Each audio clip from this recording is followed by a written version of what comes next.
mēs par viņiem nezinām, neredzam, nejūtam tik daudz, bet viņi ir.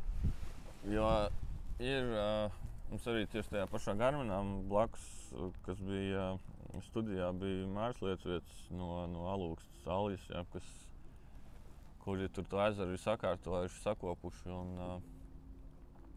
Un tas ir tāds piemērs, ko es it kā pats esmu pret licencēto makšķerēšanu iekšējos ūdeņos, jo tad tam ir jābūt. Dalīšana, vai ne? Pirmkārt sākās dalīšana, otrkārt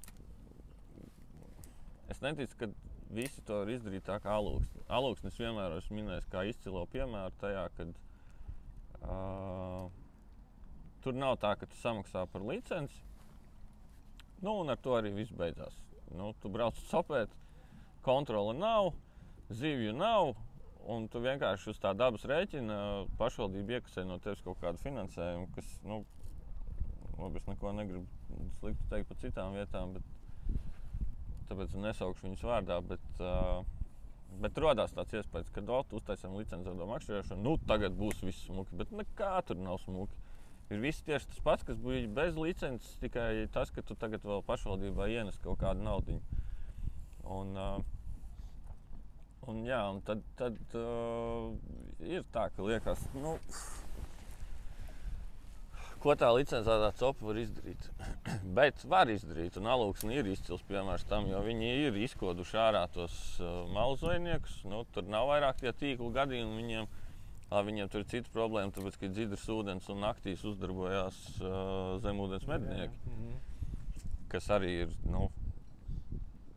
kas visam arī pateicoties TikTokam visam pārējiem kļūst, populāri, jo es diezgan daudz redzu video no tiem kadriem. Bet, es neesmu pret viņiem, ja tas viss ir oficiāli un tā tālāk, nav Latvijā, man liekas, tas tik vienkārši, ka, tad ieņurkos un paņems ārā zivis. Bet jā. Latviju... Ja tiešām būtu tā pārliecība, ka tu samaksā 10 eiro un tev būs zivīgs ezers, ka tu zini, ka viss ir forši, ka tur rūpējās un sargā un tiešām tad nav problēmas. Es domāju, ka nebūtu žēl varbūt samaksāt to licenču naudu, bet tā kā mums pagaidām tā pārliecība par to naudas izlietojumu, ko tu samaksā, nav, kā tu minēji, tad ja viss sadurās tajā, kontrolē. Alūksnē tur tiešām tur ir viss kārtībā. Ziemā aizbraucām arī pirmo reizi uz Alūksni, es domāju, forši, ledus ir, copējam un hopts. Piebrauc pārbaudus. Jā. Wow. Laikam otro reizi mūžā satiku inspektoru pie ūdeņiem un pirmajā reizē, kad tu esi Alūksnē uz ledus. Jā, tā kā 100 no 100%. Tāpēc es saku, tas ir tāds ideālais piemērs un vismaz no Māris es sapratu, ko viņš stāstīja, kad arī citas pašvaldības griežās pie viņa. Ar padomiem prasīt, kā, ko labāk un kur un kā. Līdz ar to, cerams, kad gaisma tuneļa galā tur kaut kur ir arī tajā sakarā. Es domāju, ka mēs no tā šis būs labs kadrs. Es tā domāju. Veiksmu pagriezās, ka mēs no tā neaizbēgsim agri vai vēlu tādas vismaz lielākos, populārākos ezerus paņems apsaimniekošanā biedrības un tur tā licencētā makšķerēšanā būs. Nē, ir tā, bet arī tādā pierīgā, it kā no vienas puses baigi prasītos, ka te būtu kaut kāda kārtība, bet te ir divas lietas, kas ir pirmkārt, ir pašvaldības policija, ir valsts policija, viņi tomēr patrulē un kaut kādu tur to, Labi, bet es tev izaicināšu. Statistiski, plus mīnus mēs tagad, protams, neskaitām. Tu esi uz ūdens cik dienas gadā? Es nezinu. Es ceru, vismaz 2 reizes nedēļā pa vakariem vasarā vismaz noteikti sanāk. Cik bieži tu satiec inspektoru? Šogad, man liekas, man vienreiz ir bijusi pārbaude.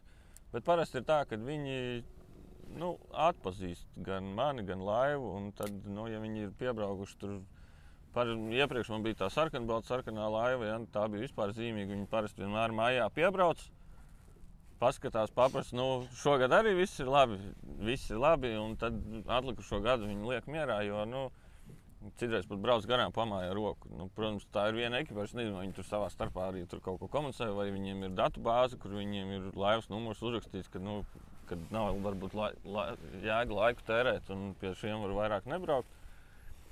Bet nē, viņiem arī tāda reidi ir, un cita lieta ir tā, ka citreiz ir bijuši arī, ka pie mums piebrauc, paprasa zivis ir, es pasaku, nav.